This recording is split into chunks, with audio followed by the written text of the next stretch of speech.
अस्सलाम वालेकुम नाज़रीन, आप देख रहे हैं नसीम ज़हरा टेट। कराची में बिजली का बहरान, उस पर भी बात करेंगे। फिर बात करेंगे नाज़रीन, जो WHO के डायरेक्टर जनरल ने कहा कि हालात बद से बदतर होते चले जाएंगे कोविड के हवाले से, उस पर भी बात करेंगे। लेकिन उससे पहले नाज़रीन हम चाहेंगे कि बात हम कर लें जो कि GIT बनी है थी उज़ैर बलोच के हवाले से। उसके बाद एक कंट्रोवर्सी शुरू हुई कि पूरी रिलीज़ की, पूरी नहीं रिलीज़ की। उसके बाद ये हुआ अच्छा पीपल्स पार्टी के जो ताल्लुकात उज़ैर बलोच से थे। फिर अब ये कहानी निकल आई उज़ैर बलोच के जो एक एड हैं, उनके जो दोस्त हैं जान साहब, उन्होंने हबीब जान, उन्होंने इंटरव्यूज़ पे इंटरव्यूज़ दिए जहाँ उन्होंने कहा जी PTI का भी ताल्लुक है हमारे से, हम उनको सपोर्ट करते थे। सुनिएगा क्या कहा उन्होंने हबीब जान ने कि PTI को सपोर्ट किया। इमरान खान कराची एयरपोर्ट से बाहर नहीं आ सकते थे, कराची में ये जलसा नहीं कर सकते थे। फैसल वाडा से मैं पूछना चाहूँगा कि क्लिफ्टन का पहला जलसा आपने कैसे किया था, बताया ना लोगों को। अली जैदी से भी मैं पूछना चाहूँगा। तो लियारी और मलिक PTI की बैकबोन था। वो तो बाद के इलेक्शन में ने सपोर्ट करके MNA MP बनाया, हमने MNA तो नहीं बनाए, लेकिन ये कि हमने उनको पहला ऑक्सीजन सिलेंडर दिया था लियारी की सूरत में। ये सुनिएगा नाज़रीन, उज़ैर बलोच ने क्या कहा था पीपल्स पार्टी के साथ जो उनका ताल्लुक था। उन्होंने कहा कि बड़ी ज्यादती हो रही थी और उस ज्यादती को ख़त्म किया। फिलहाल तयालपुर साहिबा ने, सुनिए। CM बाजी परियाल, सेनेटर यूसुफ बलोच ने जो है ये मेहनत करके, ये मामला करके जो है ये बेगुनाह लोगों को इंसाफ दिलवाया उन्होंने। चीफ जस्टिस इफ्तिकार चौधरी साहब और चीफ जस्टिस सिंध हमें इंसाफ दें, जिस तरीके से सदर पाकिस्तान आसिफ अली जरदारी साहब ने हमें इंसाफ दिया है। अच्छा, वो कह रहे इंसाफ दिया। और फिर जुल्फिकार मिर्जा साहब ने क्या कहा था कि हमने अमन कमेटी बनाई और क्यों ना बनाते। सुनिएगा जुल्फिकार मिर्जा साहब, जिनकी बाद में फॉलोइंग आउट हो गई पीपल्स पार्टी से, इंटीरियर मिनिस्टर, होम मिनिस्टर थे सिंध के। सुनिए। मैं खुद कर रहा था, मैं किसी के कहने पे नहीं कर रहा था। इतनी गैरत, इज्जत और मेरे में जो है हिम्मत थी, जो कराची में हो रहा था इतने साल से बोरीबंद लाशें, वो तो किसी ने नहीं रुकवाई। मैं बोल चुका था, आपको याद होगा मेरी तकरीर जो मैंने चैम्बर में की थी। मैंने कहा डरो उस दिन से जिस दिन टिट फॉर टैट होगा।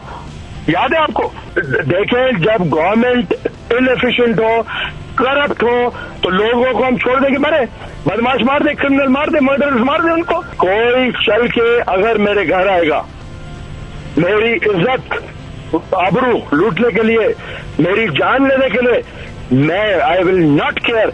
मैं एक बंदा नहीं, मैं 100 बंदे मारने के लिए तैयार हूं और मैं मारूंगा। ठीक है, जुल्फिकार मिर्जा साहब कह रहे हैं मैंने अपनी मर्जी से किया, लेकिन यकीनन पीपल्स पार्टी के होम मिनिस्टर थे, किसी ने इनको रोका नहीं। जो भी इन्होंने किया वो सबके सामने, तारीख इसकी गवाह है। आज हम जहां खड़े हैं, इस सब का क्या मकसद है? ये एक कंट्रोवर्सी, फिर दूसरी कंट्रोवर्सी, इसका नतीजा क्या निकलेगा और इसका मकसद क्या है? और हमने सोचा नाज़रीन, सियासतदानों को नहीं बुलाते, हमने 2 ऐसे सहाफ़ियों को बुलाया जिन्होंने ये फर्स्ट हैंड विटनेस किया। ये वो 2 सहाफ़ी हैं जो कराची सिंध की सिचुएशन को, पीपल्स पार्टी की सिचुएशन, ये तमाम जो लियारी वगैरह, लियारी गैंग, अमन कमेटी, बहुत करीब से इन्होंने देखा। अगर हम कहें फर्स्ट हैंड इनकी इन्फॉर्मेशन थी तो दुरुस्त होगा कहना। अपने तय ये दोनों बहुत क्रेडिबल जर्नलिस्ट हैं, बड़ा उनकी लंबी इनिंग्स है जर्नलिज्म में। हमारे साथ हैं जाहिद हुसैन साहब नाजरीन, और हमारे साथ हैं मज़हर अब्बास। आप जानते हैं दोनों को। तो जाहिद, आपसे शुरू करते हैं। ज़रा लोगों को let's cut across all this sloganeering, ज़रा फैक्ट्स पे ले जाएं लोगों को। देखिए नसीम, अगर कराची की सियासत को देखा जाए 1980 से लेके तकरीबन जो है अब तक जो है, वहाँ ये रहा है कि वहाँ पे जिस किस्म की सियासत रही है उसमें क्राइम और पॉलिटिक्स का जो है बिल्कुल एक साथ रहा है। और उसमें हम देखते हैं कि जितनी भी सियासी जमातें थीं उन सब ने जो है किसी न किसी तौर पे जो है इन किस्म के जो क्रिमिनल गैंग्स हुए उनको जो है सरपरस्ती की। हाँ, इसका वजह ये थी कि दोनों के अपने अपने मफादात थे। क्रिमिनल्स को चाहिए थी पॉलिटिकल कवर, और उसके बाद सियासी पार्टियों को चाहिए थी कि इस किस्म के लोगों की हिमायत, ताकि जो है वो अपने सपोर्ट बेस को बढ़ा सके।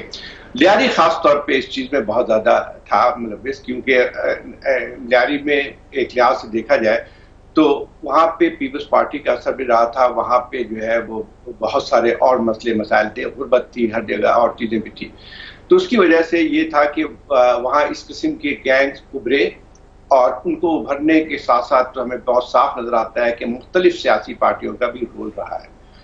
कराची में जो है MQM भी रही है, MQM के जो है अपने मिलिटेंट विंग भी मौजूद था, और उसकी वजह से जो है फिर कराची में एक दूसरी सियासी पार्टियों में ये भी चीज़ पैदा हुई कि उनको भी ज़रूरत है कि एक लिहाज से इस किस्म के गैंग्स उनके पास भी हों। तो वो एक लिहाज से गैंग वॉर का एक जरिया भी बन के आई, जो कि हमने कराची को देखा 1990 की दहाई में से देखें आप तो मुस्तकिल कराची में खून रेजी होती रही थी, और इसमें सियासी पार्टियां जो है पूरी तरह मुलव्वस रही थी किसी न किसी तौर पर, चाहे वो MQM हो, चाहे पीपल्स पार्टी हो, चाहे कोई और भी इस किस्म के ग्रुप जो थे वहां पे, वो सब के सब थे। जहां तक उज़ैर बलोच का ताल्लुक है, वो एक क्लासिकल एग्जाम्पल है जो कि वहाँ जिस किस्म की सियासत चल रही थी उसका अगर पस मंजर आप देखें तो खासा एक नजर आता है कि उसके वालिद जो कि ट्रांसपोर्ट में थे वो मारे गए, फिर इसका ताल्लुक जो है रहमान डकैत के साथ हुआ, उसके साथ साथ जो है फिर वो जब रहमान डकैत मारा जाता है तो फिर उसके बाद उज़ैर बलोच, जो कि फिर उसके उज़ैर बलोच से वो सरदार जान बलोच भी बन गए, उज़ैर जान बलोच बन गए। इस लिहाज से एक लिहाज से जिसको कहते हैं ना कि एक अपने आप को सोशल एक स्टेटस में बढ़ाया गया। उसमें ये पीपल्स पार्टी में उनका ताल्लुक था, यकीनी था, उससे कोई इनकार नहीं कर सकता है। लेकिन ये बात भी सही थी कि जब पीपल्स पार्टी के उस दौर में जब इनके साथ ताल्लुकात बढ़े थे तो उसमें उस वक्त के होम मिनिस्टर जो कि जुल्फ़िकार मिर्ज़ा हैं, उनका बहुत बड़ा अमल दखल था। ज़ाती तौर पे वो उनके साथ उनका ताल्लुक रहा है और उससे कभी उन्होंने इनकार नहीं किया, और उसमें जो है उसके साथ साथ उन्होंने ये तक एतराफ़ किया मुख्तलिफ इंटरव्यूज़ में कि उन्होंने उनको हथियार बांटे, और उसकी असल वजह ये थी कि उस ज़माने में MQM के साथ जो है तनाज़ा बढ़ता चला जा रहा था। तो एक जैसे किसी इंटरव्यू में जुल्फ़िकार मिर्ज़ा ने ये भी कहा कि अगर एक हमारे मारे जाते हैं तो उनका भी एक मारा जाना चाहिए, और वो हमने देखा कि उसकी वजह से खून रेजी बेतहाशा बढ़ी थी।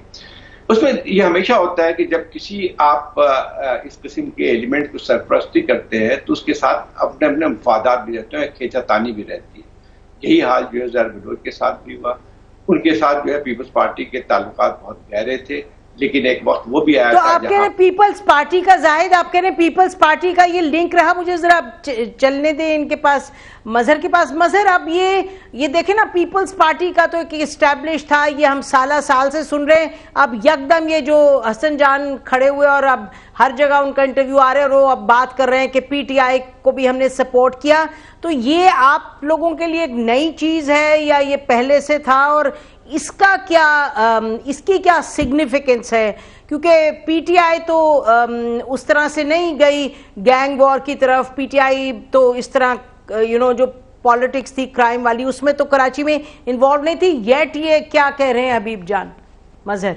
शुक्रिया नसीम। देखिए, थोड़ा सा बैकग्राउंड जो जाहिद बता रहे थे उसका वो बता दूं। देखिए, कराची में जुर्म और सियासत जो थी वो जिस तरह जाहिद ने कहा कि 80 की दिहाई में आई है, और ये इंटेंसिफाई हुई है अफगान वॉर के बाद, जब सोराब रोड पे लाके ड्रग्स और असला डंप किया जाता था और उसके बाद शहर में तकसीम किया जाता था। उससे पहले हमें मैक्सिमम वायलेंस जो नज़र आता था वो स्टूडेंट्स का नज़र आता था कैंपस के अंदर, वरना इलाकों के बदमाश होते थे, जुए के अड्डे चलते थे। असलम नाता का अड्डा हो गया, बड़ा मैदान में एक अड्डा होता था, 4-5 और अड्डे होते थे। वो पुलिस को भत्ता देते थे, इलाकों के बदमाश होते थे, चाहे वो शब्बीरा हो, चाहे वो कमर टेडी हो, तस्वीर बूरा हो, ये इलाकों में अपनी बदमाशी किया करते थे, इससे ज़्यादा नहीं था उसमें। लेकिन जब ये ड्रग्स और असला की फरामानी आई और ग्रुप्स में तकसीम होने शुरू हुए, तो फिर ये वायलेंस जो है ये फैलता चला गया, जो लियारी तक पहुंचा। लियारी में देखिए, लियारी कौन करता था मजहर? ड्रग्स के जो बैरन्स थे, क्योंकि बाहर भेजते थे, उन्होंने लोग हायर किए जो बाहर भेजा। ह्यूमन स्मगलिंग की अभी भी मेरे पास एक कॉन्फिडेंशियल रिपोर्ट अमेरिका की पड़ी हुई है कि यहाँ से ह्यूमन स्मगलिंग होती थी सबसे ज़्यादा। उसके अलावा सी के रास्ते, और ये बाद में कराची बदअमनी केस में पता चला कि असला कराची में जो है वो सिर्फ खैबर पख्तूनख्वा या इस साइड से नहीं आता, बाड़ा से नहीं आता, बल्कि सी के थ्रू भी आता है। और बाकायदा इफ्तिकार चौधरी ने एक हेयरिंग में वो सारे एविडेंसेस रखे कि किस तरीके से थ्रू सी भी असला आता है। तो कराची चूंकि हब था, इसलिए कराची में सबसे ज़्यादा सप्लाई थी ड्रग्स की सबसे ज्यादा सप्लाई कराची में रही। अच्छा, फास्ट फॉरवर्ड करके पीटीआई पे आइए जरा, मजहर पीटीआई पे आइए जरा, फास्ट फॉरवर्ड करके। देखिए मैं फास्ट, ये जो हसन जान अब क्लेम कर रहे हैं फास्ट फॉरवर्ड के चक्कर में, देखिए मैं आपको सिर्फ सिंपल सा बताऊं, लियारी को अगर आप समझ जाएं तो आपको अंदाजा हो जाएगा। लियारी में पीपल्स पार्टी कभी भी वायलेंस की पॉलिटिक्स नहीं करती थी। एक जमाने में जब अल-जुल्फ़िकार बनी तो उस वक्त जो रहीम बलोच वगैरह एमपीएस होते थे, वो अपने लड़कों को मना करते थे वायलेंस की पॉलिटिक्स से, ड्रग्स की पॉलिटिक्स से, और वो बाकायदा पुलिस स्टेशन जाके वो कहते थे कि खुदा के लिए लड़कों में चर्स और ये हेरोइन ना फैलाओ, क्योंकि वो समझते थे कि पुलिस स्टेशन वो करते थे। तो बेनज़ीर जब वापस आई थी तो बेनज़ीर ने बाकायदा एक मीटिंग बुला के कराची के लड़कों से ये कहा था पीपल्स पार्टी के, जिसने मुर्तज़ा के साथ जाना है वो मुर्तज़ा के साथ चला जाए, जिसने मेरे साथ रहना है उसने फिर अल-जुल्फ़िकार की सियासत नहीं करनी। तो उस तरीके से उन्होंने अपने आप को डिटैच किया। लेकिन 2008 में क्या हुआ, ये मैं थोड़ा सा आपको हिस्टोरिकली बता दूं और फिर मैं बता देता हूं कि पीटीआई किस तरीके से, और पीटीआई का भी मैं समझता हूं ये बात ठीक है इमरान इस्माइल की कि पीटीआई भी एज ए पार्टी और ना ही Pakistan Peoples Party as a party, उन्होंने वायलेंस को या टेररिज्म को उस तरीके से प्रमोट या सपोर्ट किया। लेकिन जो गलती हुई पीपल्स पार्टी से और साबिक सदर आसिफ अली जरदारी से, जो बुनियादी गलती हुई, उन्होंने डॉक्टर जुल्फ़िकार मिर्जा से वो रोल अदा करवाना चाहा जो 94 में नसीरुल्लाह बाबर ने कराची में किया। लेकिन नसीरुल्लाह बाबर ने पुलिस के थ्रू किया। जो जुल्फ़िकार मिर्जा से रोल करवाना चाहते थे वो भी पुलिस के ही थ्रू करवाना चाहते थे। इसीलिए 2008 में शोएब सडल को एज ए आईजी सिंध बना के लाया गया। लेकिन फिर शोएब सडल के जुल्फ़िकार मिर्जा से इख्तिलाफ हुआ और शोएब सडल चले गए वापस, क्योंकि उन्होंने आते ही पहला ऑर्डर उनको यह करवाया गया कि आप एमक्यूएम के एमएनएज और एमपीएस की सिक्योरिटी विड्रॉ कर लें। उन्होंने विड्रॉ कर ली, लेकिन जब उन्हें ये वार्न किया गया कि अगर कोई मर गया तो फिर उसकी जिम्मेदारी कौन होगी, तो उन्होंने वो सिक्योरिटी वापस रिस्टोर की विदाउट इन्फॉर्मिंग जुल्फ़िकार मिर्जा। तो फिर शोएब सडल अलग हो गए। जुल्फ़िकार मिर्जा ने फिर पीपल्स अमन कमेटी जो रहमान बलोच ने बनाई थी, रहमान बलोच और पीपल्स अमन कमेटी बनी थी लियारी के इंटरनल कॉन्फ्लिक्ट को दूर करने के लिए। जो गफ्फार ज़करी और रहमान बलोच के गैंग के दरमियान झगड़े थे, उनके एल्डर्स ने बैठ के एक पीपल्स अमन कमेटी बनाई थी।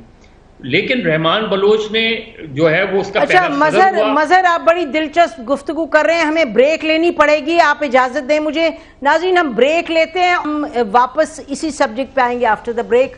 हमारे साथ जाहिद हुसैन है और मजहर अब्बास हैं और हम आपको पर्सपेक्टिव दे रहे हैं, क्योंकि आज के हम जर्नलिज्म में देखते हैं कि जो आज बात हुई लगता है कि आज ही शुरू हुई थी।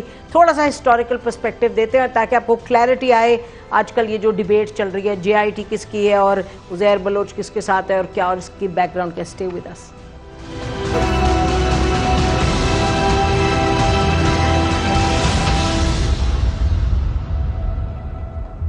वेलकम बैक नाज़रीन। हमारे साथ कराची के जिन्होंने तारीख देखी है, दो हमारे पास वहाँ के जर्नलिस्ट हैं जो कराची में थे दोनों, और अभी भी मज़हर तो कराची में, Zahid is now based in सामत। बहरहाल ये हमने सोचा कि आज सियासतदानों से हटके थोड़ा सा आपको हिस्टोरिकल पर्सपेक्टिव हम दे दें कि ये क्या मसला है, ये जो आज हम JIT देखते हैं, डिबेट वगैरह देखते हैं।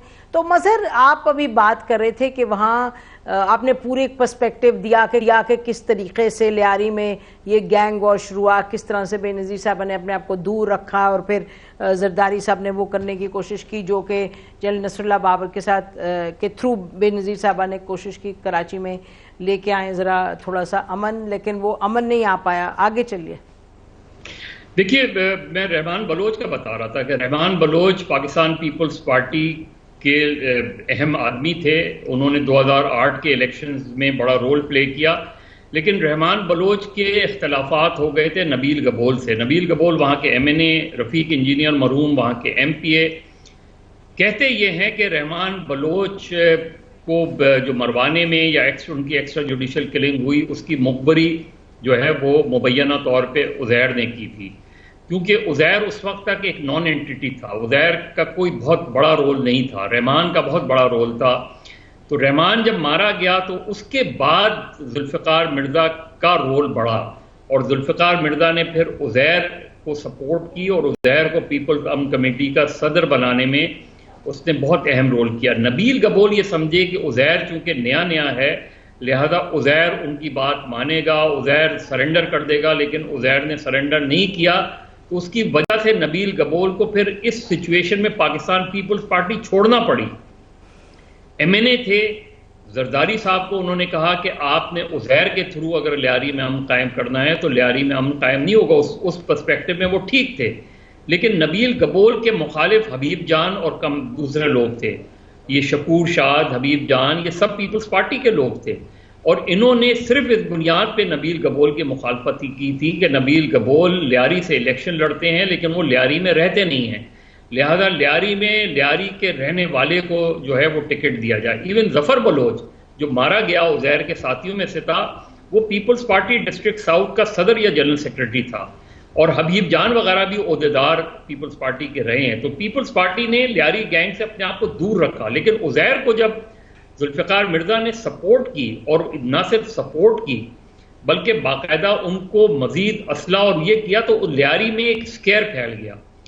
पीपल्स पार्टी के कुछ लोगों के याद पार्टी से उन्होंने सियासत से किनारा कशी इख्तियार कर ली, लियारी छोड़ गए, या लोग डिवाइड हो गए अरशद पप्पू ग्रुप और उज़ैर बलोच के ग्रुप में। और कहते हैं कि नबील गबोल ने अरशद पप्पू को सपोर्ट की थी। उज़ैर के वालिद में अरशद पप्पू मुबैना तौर पे मुलव्विस था, तो उज़ैर ने पुलिस के थ्रू, अब चूंकि उज़ैर के पास ताकत आ गई थी, उन्होंने पुलिस के थ्रू अरशद पप्पू को पकड़ा, पुलिस ने पकड़ा और उज़ैर को हैंडओवर किया और उसके बाद वो उसका मुबैना तौर पे उज़ैर कहते हैं कि उनके लोगों ने उसका न सिर्फ कत्ल किया बल्कि सर कलम किया, और ये उसके बाद सारी स्टोरी, और वो सारा एक फिर उज़ैर का वहां होल्ड हो गया। अब लियारी की हद तक तो ये पॉलिटिक्स कोई नई नहीं थी, लेकिन जब पीपल्स अमन कमेटी को जुल्फ़िकार मिर्ज़ा ने ये टास्क दिया कि MQM की मिलिटेंट से टकराना है, तो MQM के मिलिटेंट्स को ख़त्म करने के चक्कर में बसों से लड़के उठा के जो उर्दू स्पीकिंग थे उनको यरगमाल बनाया जाने लगा। ये सिचुएशन इतनी ख़राब हुई कि इस्लामाबाद में कराची के जो कोर कमांडर थे जनरल ज़हीरुल इस्लाम, उन्होंने जनरल कियानी को इन्फॉर्म किया। जनरल कियानी ने रहमान मलिक के थ्रू जरदारी साहब को ये मैसेज किया कि इन लड़कों को कोई 80-70 के करीब लड़के अगवा हो गए थे और कुछ लोगों के कत्ल की इत्तला थी कि कुछ लोग मार दिए गए। तो ये फौज की तरफ से बड़ा वाज़ेह मैसेज गया जरदारी साहब को कि फौरी तौर पे उन लड़कों को अगर नहीं छोड़ा गया तो फिर law will take its own course, और ये बड़ा क्लियर मैसेज था। फिर क्या हुआ? Mazhar we'll have to move कर बिकॉज इतना टाइम नहीं है जी। कर रहा हूं नसीम, जुल्फ़िकार मिर्जा और रहमान मलिक साहब की एक दिन भी बनी नहीं, और ये इस हद तक थी कि वो टॉकिंग टर्म्स पे भी नहीं थे, और इसीलिए जुल्फ़िकार मिर्जा जब रिजाइन किया उन्होंने 28 अगस्त को 2011 को, तो उन्होंने जरदारी साहब और रहमान मलिक को खास टारगेट किया कि ये मुझे इस्तेमाल किया गया, ये वर्ड्स थे। ये जब घर पहुंचे हैं रिजाइन करके, तो ये फहमीदा मिर्जा साहिबा ने बताया कि उनके अल्फाज थे कि मुझे जरदारी और रहमान मलिक ने इस्तेमाल कर लिया।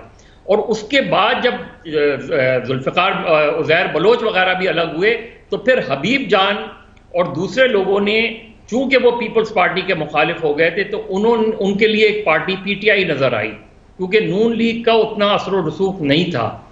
PTI को उन्होंने ये मैसेज दिया कि हम आपको सपोर्ट करने को तैयार हैं, आप अपना उम्मीदवार लेकर अच्छा जाहिद, एक सेकंड जाहिद, आपने इस पे कोई आर्टिकल्स भी लिखे थे उस जमाने में?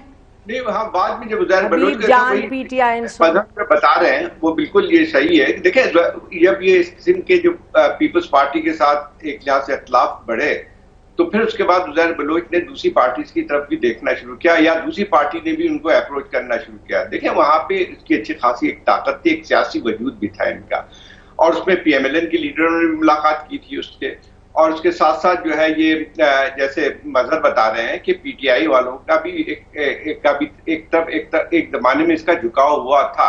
वो बात नहीं बनी होगी, वो अलग मसला बन के आता है। लेकिन एक और भी चीज आती है जो कि इसमें अहम है, मजहर इसको शायद जानते होंगे कि देखिए, उसको इंटेलिजेंस एजेंसीज ने भी उज़ैर बलोच को इस्तेमाल किया था। और खास तौर पे इसलिए इस्तेमाल किया था कि लियारी के अंदर खासी बड़ी तादाद में जो है ये जो सेपरेटिस्ट बलोच सेपरेटिस्ट ग्रुप्स के लड़के या आते थे उनको एक मकबरी की जाए। और अगर आप देखें तो एक वक्त वो भी था कि एक दो जगह जो उसने जो है फौज की हिमायत में जुलूस भी निकाला था। तो मैं ये असल बात ये होती है कि इस किस्म के लोग जो हैं वो इस्तेमाल भी होते हैं और इस्तेमाल करते भी हैं। तो ये नहीं कहा जा सकता है कि एक तरफा तौर पे ये सारी बात आती है। और मैं समझता हूं कि जैसे कराची की सियासत, खासतौर पर लियारी की सियासत को अगर देखें, नजर ने बहुत इसकी तफसीलन बताया है कि उससे कई पहलू बन के आते हैं। यानी उज़ैर बलोच चाहे रहमान डकैत हों, जो रहमान बलोच कहलाते थे, उन सब का असर नफूस होता था। बल्कि एक बात में रहमान के मुतालिक ये भी था कि मतलब कि वहां पे उसने स्कूल भी खोले, उसने बहुत सारी चीजें ऐसी वेलफेयर ऑर्गेनाइजेशन की तौर को भी जो है मदद की। ये तमाम चीजें भी होती रही जिसकी वजह से जो है वो इस इलाके में उनका यानी एक लिहाज से जो जेन्युइन जो है असर नसूख भी होता था। ये नहीं था कि वो सिर्फ जो है वो क्या कहते हैं क्राइम में मुलव्विस थे, क्राइम में यकीन तौर पर मुलव्विस थे, लेकिन उनको इस्तेमाल पॉलिटिकल पार्टीज करती रही हैं, दूसरे लोग भी करते रहे। और मैं समझता हूं कि ये अच्छा जाहिद एंड मजहर, आप दोनों से मैं चाहूंगी क्योंकि खत्म हो रहा है टाइम इसका इस सेगमेंट का, तो आप दोनों अपने कंक्लूडिंग वन लाइनर कमेंट दें कि अब हम जाके अब जहां खड़े हैं ये पूरी जीआईटी पे कंट्रोवर्सी, कौन पार्टी किसके साथ थी, किसको क्या सपोर्ट दिए, आपको क्या लगता है कि आइडियल सिचुएशन ये तमाम हिस्ट्री देखते हुए इसको कंक्लूजन पे इसका जो कर्टन रेजर है क्या होना चाहिए, किस चीज पे ये चीज को खत्म होना चाहिए? One liner from you Zahid and then to Mazhar. देखिए नसीम, इस वक्त तो साफ बात है कि जीआईटी रिपोर्ट पुरानी है जिसमें अभी कोई नई चीज नहीं आई है। जिस तरह जाहिर किया जा रहा है कि ये सब कुछ बहुत नई मालूमात है, उसमें कोई नई मालूमात नहीं है। ये पहले से हमें सबको जो जितने भी सहाफी थे सबको पता था, उस पर प्रोग्राम भी होते रहे। मसला ये आता था कि ये सिर्फ अभी जो हो रहा है वो एक जंग है, अल्फाज की जंग है, एक दूसरे को एक जिसको कहते हैं ना पॉलिटिकल गेममैनशिप है, उसमें कोई वो चीज नहीं है कि वाकई इसके मुतालिक करते हैं। उज़ैर बलोच इस वक्त कैद में है, उनका ट्रायल भी चल रहा है। सिर्फ उम्मीद ये की जा सकती है कि वो ट्रायल जो है वो एक सही रुख इख्तियार किए जाए। बाकी जो है इल्जाम और दर इल्जाम वो ट्रायल जो है सही रुख इख्तियार करेगा। Ji Mazhar, concluding comment from you very quickly Mazhar. Naseem, Pakistan की जो मेन स्ट्रीम पॉलिटिकल पार्टीज हैं उनको ये समझना पड़ेगा कि क्रिमिनल्स को साथ मिलाकर कभी भी वो पॉलिटिक्स नहीं कर सकते। वो सिर्फ क्रिमिनल्स को फैसिलिटेट कर सकते हैं और अपने कुछ मकासद हासिल कर सकते हैं। दूसरा, जिस तरह जाहिद ने भी कहा, पाकिस्तान की इंटेलिजेंस एजेंसीज को ये सोचना पड़ेगा कि आपने किसी पार्टी के लीडर के ऊपर अगर कोई केस है तो ज़रूरी नहीं है कि उनके नीचे का वर्कर भी उसमें इन्वॉल्व हो। आप हैरान होंगी कि 2016 में जो अल्ताफ हुसैन की फेमस तकरीर थी उस पर कई सौ लोगों पे सिर्फ ये मुकदमा है कि इन्होंने जलसे में तालियां बजाई। ये तालियों वाला मुकदमा भी कायम किया हुआ है। तो जब तक पाकिस्तान की इंटेलिजेंस एजेंसी इस तरह की पॉलिटिकल इंजीनियरिंग नहीं छोड़ेगी, इसी ताली पे हमें ये खत्म करना पड़ेगा। आप दोनों बड़े क्लियर हैं कि नाज़रीन ये हमारा मकसद ये था कि आपको पर्सपेक्टिव एक मिल जाए, क्योंकि इतना एयर टाइम इस पर खर्च हो रहा है। उसने क्या कहा, इसने क्या कहा, जीआईटी रिपोर्ट क्या है, उधर अली जैदी साहब है, Peoples Party and so on so forth. असल में बात ये, जैसे जाहिद हुसैन कह रहे थे कि अच्छा होगा जो केस चल रहा है वो कानून के मुताबिक केस ख़त्म हो और बात आगे बढ़े जिस तरफ बढ़नी है, जो मुल्क के मसले मसाइल हैं। कराची की भी हम बात कर रहे हैं, GIT and so on. Break के बाद आके कराची की उस इशू पर बात करेंगे जिसका आप लोगों पर, रोज़मर्रा कराची वालों पर बड़ा बुरा असर हो रहा है, वो कराची इलेक्ट्रिक की जो क्राइसिस है। After the break. Thank you Mazhar and Zahid. नाज़रीन स्टे विद अस।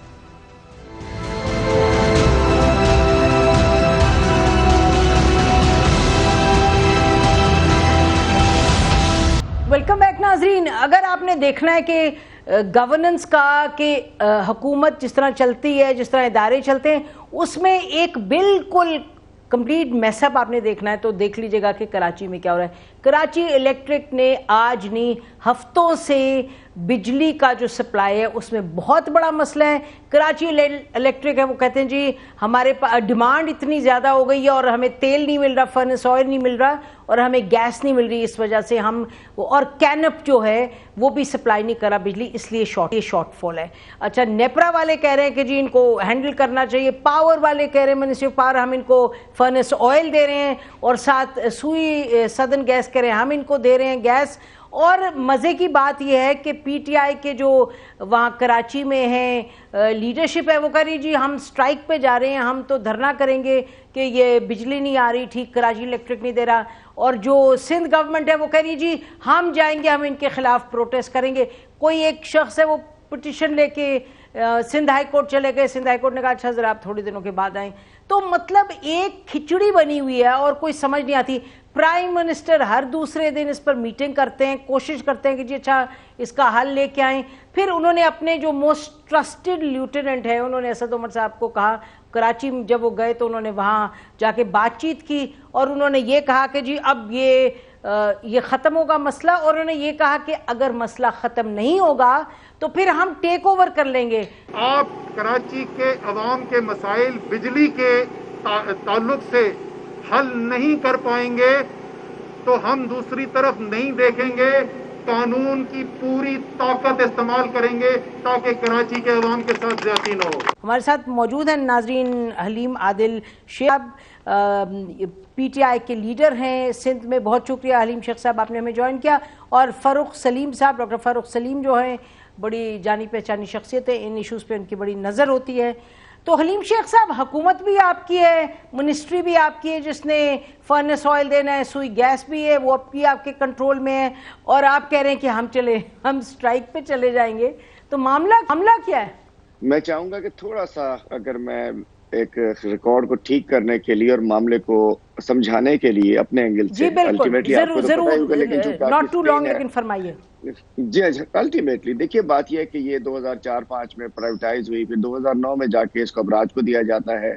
उसके बाद एक बड़ा अरसा गुजरता है इनके अब उस प्राइवेटाइजेशन के बाद। जो इनकी कमिटमेंट्स थी at the time of privatisation, जो एग्रीमेंट्स थे कि इन्होंने अपनी कैपेसिटी बढ़ानी है, इन्होंने इन्वेस्टमेंट लानी है, इन्होंने इन्वेस्टमेंट करनी है ट्रांसमिशन पे, इस पे, उस पे, तमाम चीज़ों में, और ग्रिड स्टेशन कह सकते, लेकिन बेसिकली वो जो कि जिस पे कंजम्पशन वो ले सकें। एक बहुत सारी उनके वादे वही एक शिकें थी जिसमें उन्होंने इन्वेस्टमेंट डालनी थी। अब उन्होंने वो तो किया नहीं, अपनी कैपेसिटी नहीं बढ़ाई। अगर नेशनल ग्रिड से बिजली देना भी चाहे तो उनकी सिस्टम ही नहीं है कि जो वो बिजली ले सके, वो पावर ले सके। एक मेन बात अब होगा क्या, यानी कि ये तो जाहिर फेडरल गवर्नमेंट को इसको देखना होगा, बिकॉज ये इनका मामला है, क्या करेंगे? देखिए ना, आपका जवाब तो अभी देर, वो तो मैंने थोड़ा सा आपको ब्रीफ किया पुराना जो हमारे एंगल से था। देखिए अब इशू उस दिन में जो कराची में मीटिंग हुई उससे पहले भी उसमें मैं मौजूद था। उससे 10 रोज पहले जो उमर अयूब साहब की मीटिंग हुई थी उसमें सेक्रेटरी पावर मौजूद थे, SAPM पावर मौजूद थे, सब लोग मौजूद थे। और जो 4 रोज पहले असद उमर साहब आए थे उसके अंदर भी हम मौजूद थे। वहाँ इशू बना कि जी के इलेक्ट्रिक के पास वो कहने लगे जी हमारे पास गैस का प्रेशर कम है और हमारे पास हम एक बिन कासिम वाला जो प्लांट था वो कह रहे थे हम उसको गैस से चला रहे हैं। तो वहाँ तमाम फैसले हुए कि जी गैस को बढ़ाया जाए। प्रेशर बढ़ाने के लिए गुद्दू से गैस लेकर दी गई। गैस वालों ने कहा था ठीक है हम आपको पोर्ट कासिम वाला जो है उसको आप गैस से ना चलाएं, और साइट और एक और था उसको हम गैस आपका प्रेशर पूरा कर देते हैं, और पोर्ट कासिम वाले के लिए आपको जो फर्नेस ऑयल चाहिए वो 5000 वो बता रहे थे कोई क्या होता है, वो उन्होंने कहा कि आपको पूरा मिल जाएगा। तो मतलब गैस भी हमने इनको पूरी कर दी और हमने इनको वो भी पूरा कर दिया फर्नेस ऑयल। वहाँ उस दिन नदीम बाबर साहब मौजूद थे, तमाम लोगों ने, और उस बैच पे MD SSGC मौजूद थे, CEO के इलेक्ट्रिक मौजूद थे, तमाम स्टेक होल्डर्स मौजूद थे। वहाँ इन्होंने कमिटमेंट, और असद भाई ने उस दिन पर स्टेट कहा था कि देखिए आपके जो मसले हम करके दे रहे हैं, इसके बाद जो होगा वो फिर हम फैसला साजी करेंगे, हम फैसले करेंगे, जो बात करनी है इस मीटिंग में करें। सबको ऑन बोर्ड ले लिया था ना, मिनिस्टर पावर, मिनिस्टर ये पेट्रोलियम, तमाम ऑन बोर्ड थे और तमाम मसले उन्होंने कमिटमेंट ले ली थी। उसके बाद हमने देखा कि जब वो खाने की टेबल पे आए वहां से उन्होंने हल्का हल्का खिसकना शुरू कर दिया के इलेक्ट्रिक ने। उसी के बाद जस्ट आफ्टर 15 मिनट्स उन्होंने खाने की टेबल पे, जब वो धरना हम खत्म कराने जा रहे थे, उस दौरान उन्होंने कहा कि जी फिर बात वो आ गई क्या कि जी उनके पास कैपेसिटी का इशू है, कोई टेक्निकल इश्यूज हैं, ये ना हो कि फर्नेस ऑयल से जब पूरा चलाना चाहे, वो जो बाद में हुआ आज उसमें फिर फॉल्ट आ गया। तो मतलब क्या उसको उन्होंने असद साहब ने कहा उस टेबल पे देखिए, आप जो कहा अभी आपने उस टेबल पे जहां फैसला साजी हुई उस वक्त सब मौजूद थे, उस वक्त आपने जान छुड़ाई कि चलो एक दफा तो मुसीबत से बाहर निकले। उन्होंने कहा था हम सख्त फैसला करेंगे। अभी 3 मिनट पहले अभी असद उमर साहब ने एमक्यूएम से रिक्वेस्ट की कि आप धरना खत्म कीजिए और उसके बाद धरने में नहीं फिर फैसले साजी अंदर पार्लियामेंट के अंदर फैसला साजी करेंगे। मैं समझता हूं इश्यू ये है कि के इलेक्ट्रिक की मैनेजमेंट ने और उसको के इलेक्ट्रिक की कैपेसिटी ठीक नहीं की। अब सब कुछ करने को तैयार है आज से, और उसके प्लान ये हुआ था फौरी हम गैस दे रहे हैं, फर्नेस ऑयल दे रहे हैं। उसके अलावा उन्होंने कहा था 550 मेगावाट जो है वो उसका सिस्टम, जो बिजली लेने का सिस्टम, वो अगले साल गर्मी से पहले बना लेंगे। इसका मतलब है कि 2022 हमारा ठीक हो जाएगा। और उन्होंने कहा 2023 तक हमारी जो कैपेसिटी है मतलब अगले साल 500 बढ़ जाएगी। उसके बाद जो हम इसकी पूरी तो फिर हलीम शेख साहब फिर आप किस नतीजे पे पहुंचे हैं? फिर आप किस नतीजे पे पहुंचे? तो मसला फिर आप कह रहे हैं कराची इलेक्ट्रिक की मैनेजमेंट का है, जो इस वक्त मैनेजमेंट है। मसला करप्शन है, मसला मिसकमिटमेंट है, मसला मिसमैनेजमेंट है, मसला मैं समझता हूं कि जो इन्होंने ठीक कौन करेगा? मुझे फरूख सलीम साहब को जाने दें। फरूख सलीम साहब आपने तफसील में सुन लिया, आपने हलीम शेख साहब की बात जी मैं आखिरी बात बताइए, फरमाइए। हम करें इसको, हम करेंगे और फैसले भी हम लेंगे। इससे पहले 8 से 13 और 13 से 18 किसी ने कोई फैसले नहीं लिए। इंशाल्लाह ये फैसले हम लेंगे और इसको ठीक करा के, चूंकि कराची ने हम पे एतमाद किया, कराची ने कब लेंगे? टाइमलाइन अब ले रहे हैं ना जी, दिनों में ले रहे हैं जी इंशाल्लाह। परसों एक मौका दिया इनको, अब अगर नहीं पूरा अच्छा चले फारूक सलीम साहब, आपने पूरा किस्सा सुन लिया, मसले भी सुन लिए और आपने ये भी सुन लिया कि फैसला ये करेंगे और मसला भी हल करेंगे दिनों में। Are you satisfied Farooq Saleem साहब? देखिए नसीम, आपने एक लफ्ज इस्तेमाल किया तमाशे का। तो पहले तो ये समझ लीजिए कि ये तमाशा हो क्या रहा है। ये तमाशा शुरू हुआ था 2005 में, जब हुकूमत ने हमें कहा कि खजाने के ऊपर बहुत बोझ है क्योंकि कराची इलेक्ट्रिक सप्लाई को 6.5 अरब की सब्सिडी दी जाती है, इसलिए इसको प्राइवेटाइजेशन करना जरूरी है। ये पहला तमाशा था। दूसरा तमाशा आया 2009 में, जब हमें जरदारी साहब की हुकूमत ने बताया कि ये कराची इलेक्ट्रिक को एक ऐसी कंपनी के सुपुर्द किया जा रहा है जिसका बिजली बनाने से कतन कोई ताल्लुक नहीं, उसका कोई तजुर्बा नहीं, उसका सिर्फ और सिर्फ माल बनाने से ताल्लुक है, जिसका नाम था अबराज कैपिटल। पिछले 12 साल की आप सब्सिडी जमा कर लें, सिर्फ सब्सिडी जमा कर लें, 535 अरब की सब्सिडी विफाकी हुकूमत ने अपने बजट से कराची इलेक्ट्रिक को दी है सिर्फ 12 सालों में। अगर हमने इसको प्राइवेटाइज कर दिया था तो फिर ये 535 अरब की सब्सिडी क्यों दी जा रही थी? अगर सब्सिडी ही देनी थी तो फिर इसको प्राइवेटाइज क्यों किया गया था? अच्छा, दूसरा मामला ये शुरू होता है, अब सबने सब्सिडी दी है। जरदारी साहब के दौरान कोई 272 अरब की सब्सिडी है, नवाज शरीफ के दौरान 144 अरब की सब्सिडी है, और इमरान खान साहब की हुकूमत के दौरान 100 अरब की सब्सिडी तो हम ऑलरेडी दे चुके हैं। ये बताइएगा फारूक साहब कि ये जो मामलात हैं ये तो अब हो गए और बड़े गड़बड़ हुए। वेयर वी स्टैंड टुडे, अभी तो बात ये है कि कहा जा रहा है कि शंघाई इलेक्ट्रिक खरीदना चाह रही है, उनके जो लोकल पार्टनर हैं आरिफ हबीब कंपनी वगैरह, ये कहा जाता है लोकल पार्टनर वो है। तो इस वक्त तो मामला किसी और रुख चला गया। हलीम शेख साहब फरमा रहे हैं हम इसको ठीक करेंगे और हम ही ठीक करेंगे, लेकिन लग ये रहा है कि इस वक्त लिक्विडेटर से फिर ये कंपनी अब जाएगी। Shanghai Electric is there for the asking, यानी कि उसने तो ये कंपनी खरीदना चाह रहे हैं। तो पोजीशन क्या है इस वक्त? देखिए, इस वक्त सबसे बड़ा हर्डल ये है कि बहुत सारी लिटिगेशन है कि इलेक्ट्रिक के खिलाफ मुकदमात हैं उनके खिलाफ हमारी अदालतों के अंदर। मैंने बताया कि कोई 90 अरब रुपए की गैस कराची इलेक्ट्रिक जो है वो सुई सदन से ले चुकी है, जिसकी पेमेंट उसने नहीं की। उसकी बिजली बना के सार्फिन को जरूर बेचती है। इसी तरह कोई 35 अरब रुपए की एनटीडीसी से बिजली जो है वो के इलेक्ट्रिक ले चुकी है, उसके पैसे के इलेक्ट्रिक ने नहीं दिए। तो ये बड़े बड़े जो अरबों रुपए के जो लोन। अच्छा, तो लाइबिलिटीज आप कह रहे हैं, लाइबिलिटीज बहुत है। हलीम शेख साहब, लाइबिलिटीज हैं ये लंबे मसाइल जो भी जिक्र किया फारूक सलीम साहब ने, जरा थोड़ा सा छोटा सा जवाब दीजिएगा। We'll have to take a break now कि ये अब आप कह रहे हैं हम इसको ठीक करेंगे, लेकिन ये तो बात दुरुस्त है कि कराची इलेक्ट्रिक जो है वो फिर से उसका बायर एक लाइन में खड़ा है। इज इट ट्रू और नॉट? देखिए, सुन रहे हैं काफी अरसे से कि बायर इसका खड़ा है, लिक्विडेटर भी मौजूद है, एक मुआज कंपनी भी है जो सऊदी अरब की, जिसको आज तक कुछ नहीं मिल सका है। इस वक्त इसकी के इलेक्ट्रिक के एक डायरेक्टर है असद शाह साहब, जो कायम अली शाह साहब के साहबजादे हैं। एक और अलमिया जो सिंध गवर्नमेंट का है, चूंकि वो क्लेम कुछ और करते हैं। जब नेपरा में सिंध का मेंबर के लिए सिंध से नुमाइंदा मांगा गया तो के इलेक्ट्रिक के 15, 16, 17 ग्रेड के एक अफसर को, एसडीओ लेवल के बंदे को मेंबर सिंध बनाकर इस्लामाबाद में भेज दिया गया 22 ग्रेड में, चूंकि वे इम्तियाज शेख साहब के करीबी अजीज थे और उनको कख नहीं आता, उनको कोई बात तक नहीं आती। और ये अलमिया भी ये भी है, लेकिन मैं नहीं समझता कि बाहर खड़ा होगा और सब चीजों को दे दिया जाएगा। अल्टीमेटली हमने कराची को बिजली देनी है, कराची वालों के अजाब से आजाद कराना है, इसकी करप्शन को भी देखना है। और जो बॉडी लैंग्वेज मैंने उस दिन असद उमर साहब की देखी, मुझे लगता है, और जो हम सब, चूंकि हम सब परेशान हैं, हम कराची वालों को हमने बिजली। अच्छा, आप कह रहे हैं बॉडी लैंग्वेज आपको ये बता रही है कि मामला जो है जल्द हल होगा। आप दोनों का बहुत बहुत शुक्रिया प्रोग्राम में। नाज़रीन, इस इशू पर हमारी, जी सॉरी, आप कुछ कहना चाहते हैं वेरी क्विकली हलीम शेख साहब? मैं कह रहा हूँ कि कोई ऐसी नहीं हो सकती, कोई डील नहीं होगी, कुछ नहीं होगा। इंशाल्लाह इस मसले को वंस फॉर ऑल हल करेंगे और कितना भी सख्त। अच्छा, खुद ही गवर्नमेंट ही करेगी। अच्छा नाज़रीन, ये भी आप सुन रहे हैं, हलीम शेख साहब कह रहे कंपनी बिकने नहीं जा रही, क्योंकि अखबारात में ये पता चलता रहता है कि शंघाई इलेक्ट्रिक है wants to buy it and so on so forth. लेकिन बहरहाल ये मामला बड़ा संगीन है, और जो आप हमारे कराची के नाज़रीन देख रहे हैं, हमें ये समझ है कि कितना बड़ा मसला है आप लोगों के लिए। इस पर हमारी नजर रहेगी। आज हमारी तरफ से इतना ही। खुदा हाफिज। पाकिस्तान जिंदाबाद।